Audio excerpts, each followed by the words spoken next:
नमस्कार, मैं हूं संजय शर्मा। आप देख रहे हैं 4 PM न्यूज नेटवर्क। बड़ा मजा आया। गोदी मीडिया के पत्रकार बड़ा खुश हैं। दो रोटी ज्यादा खाई और डांस कर रहे हैं स्टूडियो में। कारण यह कि ट्रंप ने कागज पे लिख दिया, Modi prime minister you are the great. और इस बात से बड़े खुश हो रहे हैं कि देखो ट्रंप ने कितनी इज्जत करी। लेकिन हकीकत क्या है, ये आज हम आपको बताएंगे। एक ऐसे पत्रकार से बात कराएंगे आपकी, जो जियो पॉलिटिक्स पे, जो बिजनेस पे, जो पत्रकारिता के गूढ़ सिद्धांतों पे, राजनीति पे बेबाक तरीके से बात करता है। बहुत नॉलेज है उनकी। वो पोल खोलेंगे कि मोदी जी के दौरे की असली हकीकत क्या है। और मैं भी नहीं समझ पा रहा कि मोदी जी ने ऐसा किया तो क्या किया। आप सोचिए, थोड़ी देर को आप मोदी जी को छोड़ दीजिए, मुझे छोड़ दीजिए। आप अपने आप को अपने इस देश का प्रधानमंत्री बना मान लीजिए कि आप इस देश के प्रधानमंत्री हैं। अब कोई व्यक्ति आपके देश के सैकड़ों लोगों को पैरों में बेड़ियां, हाथों में हथकड़ियां डाल के बैठेगा, भेजेगा वहां पे हवाई जहाज में बिठा के, अपने आर्मी के जहाज में बिठा के, तो आप क्या करेंगे?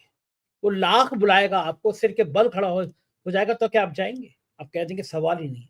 अगर आपको देश के प्रति जरा सा भी सम्मान होगा, अपने लोगों का प्यार होगा, तो आप मना कर दोगे। तुम्हारी हिम्मत कैसे पड़ी? ये भारत वो है जहाँ के नायक घास की रोटी खा के जिंदा रहे और लड़े हैं, अपने स्वाभिमान के लिए लड़े हैं। लेकिन हमारे मोदी जी, वो तो बेचैन थे कि ट्रंप ने बुला के ना बुला के बड़ी बेइज्जती करी है। अब किसी तरह हम ट्रंप हमें बुला ले, हम एलन मस्क के बच्चों तक को खिला लेंगे, मस्क के बच्चों तक को फोटो खिंचा लेंगे, उसको ट्वीट भी कर देंगे, बुला ले बस ट्रंप। उसके बाद क्या हुआ? उसके बाद भारत के साथ वो हुआ जो किसी ने सोचा नहीं था। कागज में लाख लिख दो कि you are the great, you are the best.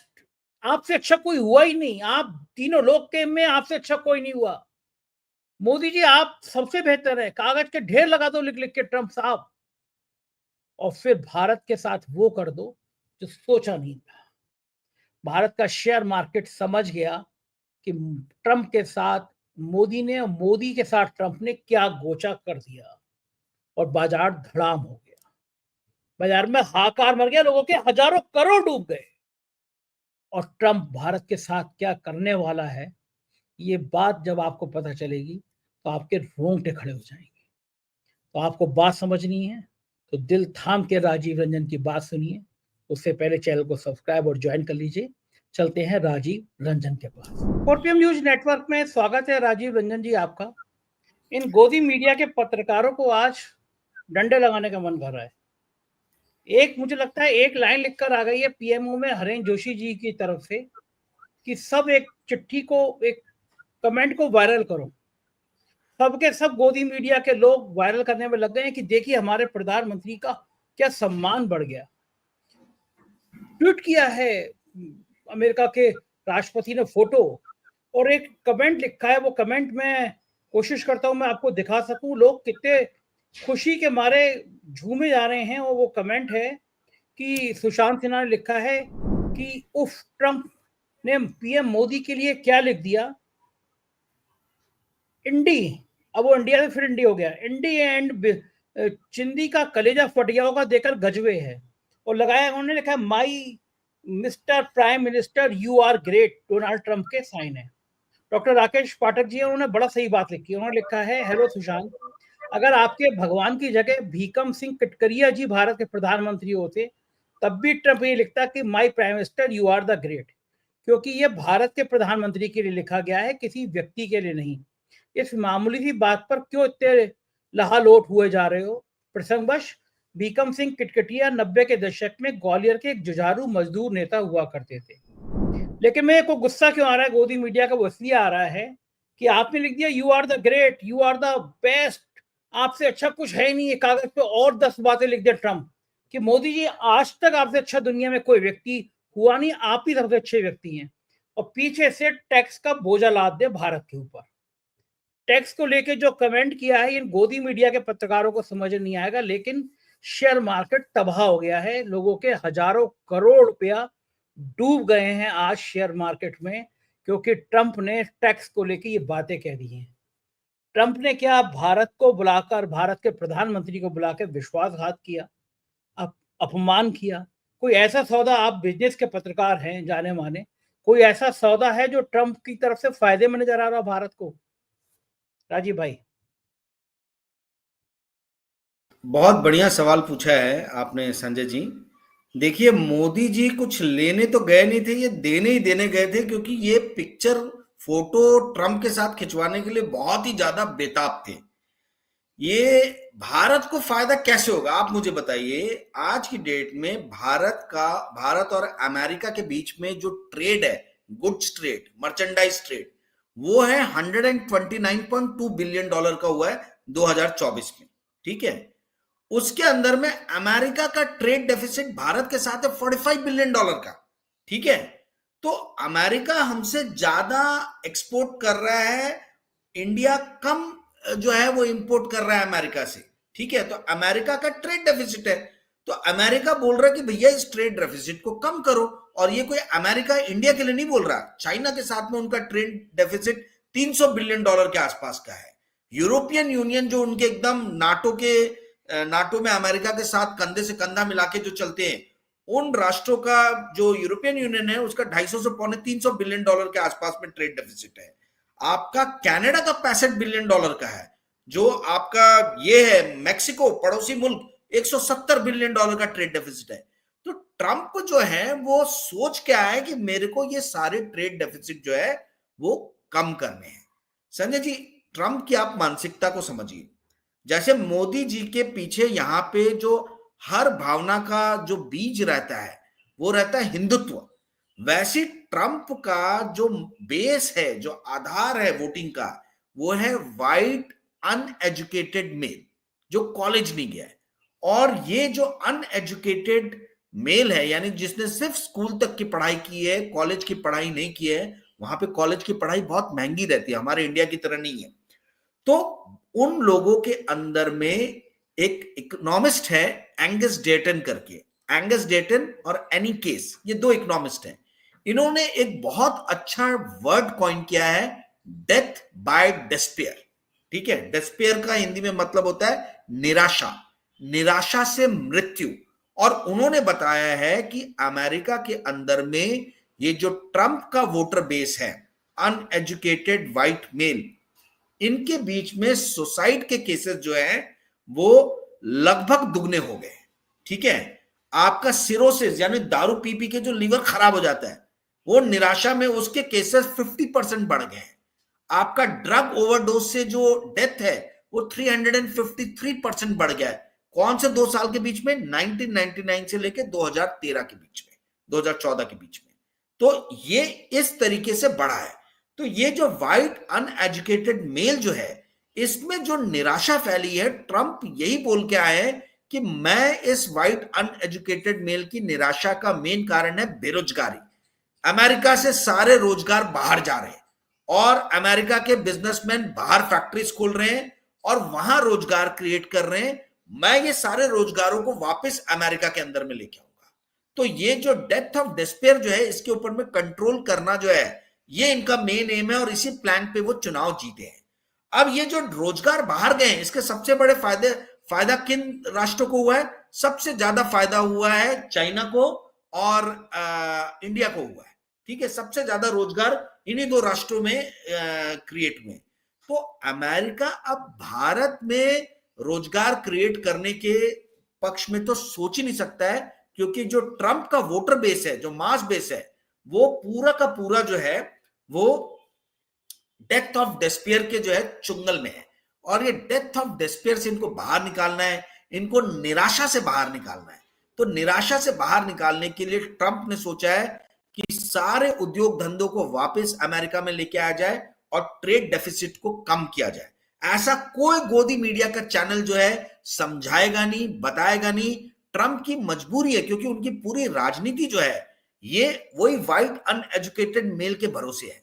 तो ट्रंप का जो बड़ा कैनवस है उसमें इंडिया के लिए, मोदी जी के लिए कोई स्कोप नहीं है, क्योंकि उनका मानना है कि ऑलरेडी इंडिया के साथ में बहुत ज्यादा हमारा ट्रेड डेफिसिट है, इंडिया का मार्केट क्लोज है, इंडिया जो है हमारे प्रोडक्ट्स के ऊपर में बहुत हाई टैरिफ लगाता है, बहुत हाई इंपोर्ट ड्यूटीज लगाता है, जबकि हमारे मार्केट्स पूरे के पूरे खुले हैं इंडिया के लिए।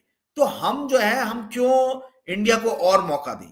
तो मोदी जी को मालूम था कि इनको कुछ मिलने नहीं वाला है, परंतु उसके बावजूद भी वो गए वहां पे, क्योंकि ये फोटो खिंचाने की इनको जल्दबाजी है। इनको छपास की बीमारी है मोदी जी को। ये मतलब 11 साल से छपते आ रहे हैं तो भी ये दिल मांगे मोर, और चाहिए इनको, और छपास चाहिए, और फोटो खींचो, और न्यूज बनाओ।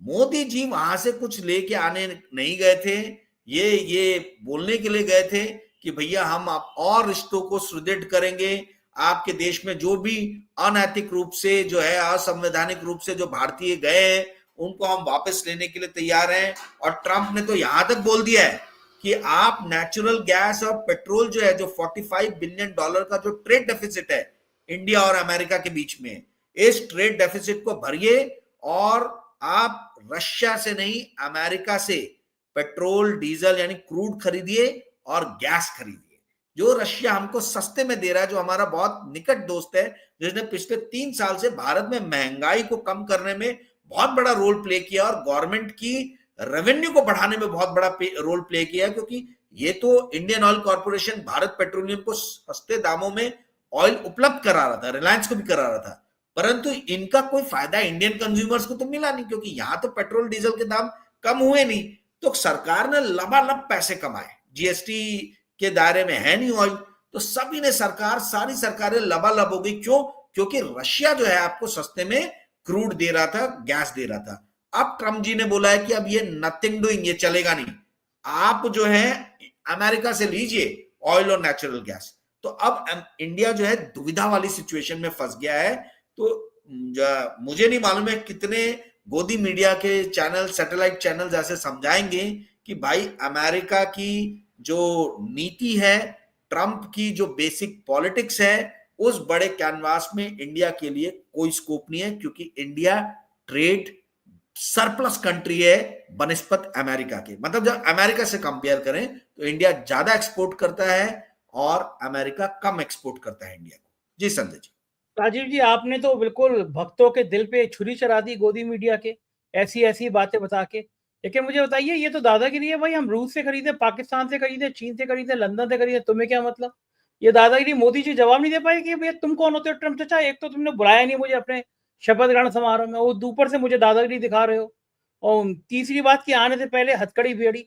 अच्छा मुझे बताइए राजीव जी भाई, इन बातों का जवाब तो आप देना, लेकिन एक बात का जवाब पहले दे दीजिए। आप प्रधानमंत्री होते और आपके देश के लोगों को इस तरह हथकड़ी और बेड़ी लगा के बेइज्जत करके बुलाया गया होता, तो आप जा रहे होते, आप उनके दोस्त के बीवी बच्चों के साथ फोटो खिंचा रहे होते मस्ती के अलावा। क्या क्या आप क्या करते उस रिएक्शन में? अगर आपके देश में अंदर, आपके अंदर देश वालों के प्रति, देश के प्रति थोड़ा प्यार होता, सम्मान होता देश का, तो आप क्या करते? सख्त से सख्त अपनी आपत्ति दर्ज करते। देखिए यही चीज शो करता है कि मोदी जी को आम ऑर्डिनरी इंडियन से कोई लेना देना नहीं। वो जो बताते हैं, action speaks louder than word. वो जो बोलते हैं कि मैं ऐसा हूं, मेरी साधना में कुछ कमी रह गई होगी और मैं गरीबों के लिए काम करता हूं, भाई साहब आपकी हरकतों से तो ऐसा कुछ दिखता नहीं है। बढ़िया बढ़िया कपड़े पहनते हैं, बढ़िया बढ़िया भोजन करते हैं, बहुत सारी विदेश की यात्राएं करते हैं, और जिन देशों से भारतीयों को डांट फटकार के भगाया जाता है, वहां पे जाके आप फोटो खिंचाने के लिए एकदम आतुर हैं, आमादा है। तो ये जो है ये दिखाता है कि आई मीन वी आर, मतलब हमको पूरा एक मिथ्य जो है वो गढ़ा गया है मोदी जी का।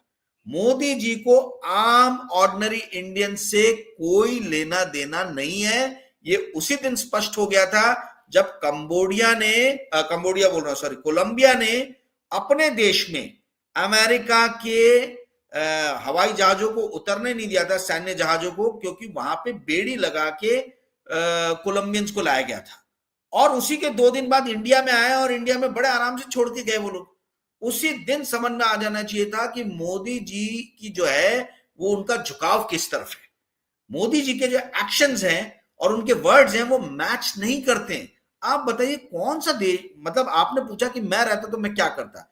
देखिए ये अमेरिका का जो ट्रेड डेफिसिट है वो अमेरिका के कारण है। अमेरिका कंज्यूमरिज्म में विश्वास रखता है। तो भाई तुम्हारे लोग यदि क्रेडिट कार्ड पे लोन ले लेके कंज्यूम करना चाहते हैं तो उसमें हम कहां से दोषी हुए? आप अपने लोगों की क्या हैबिट सुधार नहीं रहे हो? आपके लोग सेविंग में विश्वास नहीं रखते हैं। अमेरिका के जीडीपी का 73 से 74% जो है वो कंजम्पशन है, ठीक है। यही चाइना का 38% जो है जीडीपी वो कंजम्पशन है। इंडिया को जो है 60% के आसपास में। तो आप समझिए कि जब आपके लोग ही कंज्यूम करने के लिए आतुर हैं, उनको सस्ती चाइनीज चीजें मिले, उनको सस्ते इंडियन सर्विसेज मिले, इंडियन नर्सेस मिले, डॉक्टर मिले, तो आप लबालब उनकी सर्विसेज ले रहे हो। तो ये गलती कोई जो सस्ता दे रहा है उसकी थोड़ा ना है। आप भी सस्ते प्रोडक्ट बना दो, फिर आप नहीं बना पा रहे हो, आप कंपीट नहीं कर पा रहे हो। तो आप कंपीट नहीं कर पा रहे हो तो आप हमारी बाह मरोड़ने की कोशिश कर रहे हो। जब कनाडा और मेक्सिको जैसे देश जो हैं उन्होंने अमेरिका की दादागिरी को जो है बर्दाश्त नहीं किया, तो मुझे यह समझ में नहीं आता कि भारत जो विश्व का सबसे बड़ा जनसंख्या वाला राष्ट्र है, जो एक सशक्त राष्ट्र है और जो अपने आप को विश्व गुरु कहता है, वो क्यों अमेरिका की दादागिरी को बर्दाश्त कर रहा है। अमेरिका की दादागिरी बिल्कुल, इन्होंने जाने के पहले हार्ले डेविडसन पे इंपोर्ट ड्यूटी कट की, ठीक है, ये एक दोस्ती का पैगाम देने के लिए। अरे भाई मुझे ये बताइए, इंडिया के अंदर में मोटरसाइकिल इंडस्ट्री है, हीरो होंडा से लेके टीवीएस से लेके बजाज तक, ये वो मोटरसाइकिल इंडस्ट्री है जिन्होंने चाइना को टक्कर दिया। चाइना आज तक मोटरसाइकिल के मामले में इंडिया से आगे नहीं निकल पाया। तो हम क्यों नहीं अपने डोमेस्टिक मार्केट को जो है ये सिक्योर करने की कोशिश करें। भाई चाइना जिसके साथ में आपका $300 बिलियन से ज्यादा का ट्रेड डेफिसिट है, आप उसके साथ तो कुछ कर नहीं पा रहे हो। आप लगाते हो उनके ऊपर में इंपोर्ट ड्यूटी बढ़ाते हो, चाइना उल्टा बढ़ा देता है आपके ऊपर में। इंडिया जो है इनके लोगों को बेड़ियों में बांध के भेजा जा रहा है तो चुप है, आपके ऊपर में ट्रेड बढ़ाने की बात की जा रही है तो आप चुप हैं, आपको बोला जा रहा है कि भैया गैस, नेचुरल गैस और ऑयल अपने पुराने मित्र रशिया से ना लेके आप हमसे लो तो आप चुप हो। तो हर जगह जब आप चुप्पी ठान ले रहे हो तो समझ में आ रहा है कि आप दबे हुए हो। मोदी जी कमजोर लोगों को और दबाते हैं, माइनॉरिटी जो छोटी है, जिनकी आबादी कम है, जो लड़ नहीं सकते, उनको और दबाएंगे, और जो इनसे शक्तिशाली हैं या जो समकक्ष हैं उनके सामने कुछ मुंह नहीं खोलते। चाइना जब लद्दाख में घुस गया, एक भी इनकी तरफ से बयान नहीं आया था। सेम चीज वही अभी भी हो रही है। तो इससे भारत की जनता को समझ जाना चाहिए कि भाई मोदी जी का जो है वो आत्मविश्वास कितना ज्यादा है और मोदी जी की दूरदृष्टि कितनी ज्यादा है, ये आप लोगों को उनके एक्शन से समझना चाहिए। वो जो बोल रहे हैं उस पर ज्यादा जाने की जरूरत नहीं है। जी संजय जी। अच्छा, जो मैंने आपसे पहले पूछा था कि ये दादागिरी क्या होती है, हम चीन से ले, लंदन से ले, पाकिस्तान से ले, तो ये अमेरिका को मोदी जी ने कहा क्यों नहीं, भाई मुझे जहां सस्ता मिलेगा, जहां अच्छा लगेगा, रूस हमारा दोस्त है, इतनी बात कहने की हिम्मत नहीं हो पाई, डर जाते हैं क्या? वही तो बात है ना कि भाई आप जो है आप बोल क्यों नहीं पा रहे हो मुखर होके। चाइना लद्दाख में घुस जाता है, आप उल्टा हम लोग को बोलते हो कि कोई घुसा नहीं, कोई आया नहीं, कोई घुसा नहीं, और चाइना वहां से वीडियो रिलीज कर देता है कि भारत के सैनिकों को लेके जा रहे हैं। तो आप अपने लोगों को कब तक झूठ बोलोगे, आप अपने लोगों से कब तक जो है पर्दा अपने और लोगों के बीच में बना के रखोगे। आपको ये बताना जरूरी है कि क्या हो रहा है। डेमोक्रेसी का तो यही अर्थ है ना, आपको चुन के दिया है, इसका मतलब ये नहीं है कि आप एक ओपेक सिस्टम क्रिएट करो जहां पे लोगों तक जो है इंफॉर्मेशन, करेक्ट इंफॉर्मेशन ना आए, ठीक है। तो ये जो अभी हो रहा है मेरी नजर में, तो आप ये समझिए कि ये मोदी जी की लाचारी को ही प्रस्तुत करता है, और हमारी जो लचर विदेश नीति है। मैंने आपके प्रोग्राम में कई बार इंडिया की फॉरेन पॉलिसी को जो है क्रिटिसाइज किया है। पहली बार ऐसा हो रहा है कि छोटे छोटे मुल्क जो हमारे पड़ोसी मुल्क है वो हमको आंखें दिखा रहे हैं। मुझे समझ में नहीं आ रहा, जो नेहरू जी ने इतनी मुश्किल से जो है एक नॉन अलाइंड मूवमेंट शुरू किया था टीटो के साथ में मिलके, है ना, और कमाल साहब जो इजिप्ट के प्रेसिडेंट थे उनके साथ में मिलके, वो चीज जो है वो आपने पूरी की पूरी खत्म कर दी, नॉन अलाइंड मूवमेंट खत्म। आपने सार्क नेशन जो मिला था 2015 के बाद से आज तक एक सार्क नेशन की भी मीटिंग नहीं है। और हुआ ये कि जितने भी मालदीव, श्रीलंका, बांग्लादेश, भूटान, नेपाल टाइप देश जो सार्क के ये थे, वो सारे के सारे चाइना की गोद में जाके बैठ गए। पाकिस्तान तो पहले से ही था। तो हमारी विदेश नीति है क्या, हम जाना कहां चाहते हैं? हम रशिया के साथ जाना चाहते हैं, चाइना के साथ जाना चाहते हैं, अमेरिका के साथ जाना चाहते हैं, हम करना क्या चाहते हैं? हमारी विदेश नीति कोई डिफाइन नहीं है। हमें समझ में नहीं आ रहा कि हमें किस तरफ, कभी आप रशिया की तरफ चल पड़ते हो, कभी आप अमेरिका की तरफ चल पड़ते हो, जहां भी आपको फोटो खिंचाने का मौका मिलता है आप उस तरफ चल पड़ते हो। अब आप यदि रशिया को छोड़ के अमेरिका के साथ जाओगे, मान लीजिए ऑयल और नेचुरल गैस वहां से इंपोर्ट करने लगेंगे, तो आपको क्या लग रहा है कि पुतिन उसको लाइटली लेंगे, चाइना इसको लाइटली लेगा? तो आई मीन आपकी एक वेल डिफाइंड नीति होनी चाहिए। वो नीति कुछ समझ में नहीं आ रही। कभी आप चाइना के पास चले जाते हो, कभी आप अमेरिका के पास चले जाते हो। विदेश नीति जो है सबसे ज्यादा गंदा परफॉर्मिंग, पूरे के पूरे जितने डिपार्टमेंट्स हैं, मंत्रालय हैं, उसमें सबसे गंदा यदि किसी का परफॉर्मेंस पिछले 5 साल में रहा है तो वो भारत के विदेश मंत्रालय का रहा है। और दुख की बात यह है कि सोशल मीडिया और गोदी मीडिया के सहारे इनके भरोसे एक ऐसा मिथ गढ़ा गया है कि हमको तो आजादी के बाद से सबसे अच्छा विदेश मंत्री मिला है और हमको तो सबसे अच्छा प्रधानमंत्री मिला है जिसने भारत का डंका जो पूरे विश्व में बजा दिया है। आज आप देखिए भैया, अदानी के $1 बिलियन बांग्लादेश रोक के बैठा। कभी भारत के इतिहास में ऐसा नहीं हुआ कि एक बड़े कॉर्पोरेट ग्रुप का पैसा जो है एक छोटा सा हमारा पड़ोसी मुल्क जिसको हमने आजादी दिलाई उसने रोक के रखा है। श्रीलंका ने जो है वो चाइनीज कंपनी को हम्बनटोटा में पोर्ट बनाने दिया, उसके बाद में चाइनीज और वहां पे अंदर घुस गए। नेपाल जाके जो है चाइना की गोद में बैठ गया है। तो आपके साथ में है कौन? आपके अड़ोसी पड़ोसी में जितने भी राष्ट्र हैं, मालदीव में इंडिया विरोधी प्रेसिडेंट चुन के आए हैं और वो कंटिन्यूसली जो है इंडिया विरोधी स्टेटमेंट दे रहा है। आपने भी कोशिश किया कि लक्षद्वीप को हम बढ़ावा दें एज ए टूरिस्ट डेस्टिनेशन, फिर उसके बाद में वो बात फुस हो गई। 2024 का इलेक्शन हो गया, उसके बाद कुछ उसमें आगे बातें बढ़ी नहीं। तो विदेश नीति जो है हमारी क्रेडिबल नहीं है। एक लॉन्ग टर्म विजन के साथ में मुझे नहीं लग रहा कि हमारा देश सही दिशा में जा रहा है when it comes to foreign policy. जी संजय जी। तो ठीक है राजीव भाई, और तोहफा इतना मिला है मोदी जी की यात्रा का, इतना खुश हैं सब लोग कि बाजार का जो हाल है वो निफ्टी आज -1.129 129 पॉइंट गिरा है। सेंसेक्स 287 पॉइंट गिरा है। सेंसेक्स 75,939 पे और निफ्टी 22,929 पे। ये शेयर बाजार के जो संकेत हैं ये बता रहे हैं कि बाजार ने समझ लिया कि मोदी जी ने ट्रंप के संग क्या किया और ट्रंप ने मोदी के साथ क्या किया। जरा आप थोड़ा सरल भाषा में समझा दीजिए, बाजार कब इस तरह लड़खड़ाता है, बाजार कब इस तरह नेगेटिव मूड दिखाता है, क्या होता है इसके पीछे? देखिए, आप इस बात को समझिए संजय जी कि पिछले सितंबर से जो है वो फॉरेन पोर्टफोलियो इन्वेस्टर्स या फॉरेन इंस्टीट्यूशनल इन्वेस्टर्स आप बोल लीजिए, ये कंटिन्यूस इंडिया के अंदर में सेलिंग कर रहे हैं। और जनवरी के महीने में, जनवरी 2025 में सेकेंड हाईएस्ट सेलिंग आज तक की है एफपीआईज ने। 78,000 करोड़ रुपीस की सेलिंग हुई है फरवरी के महीने।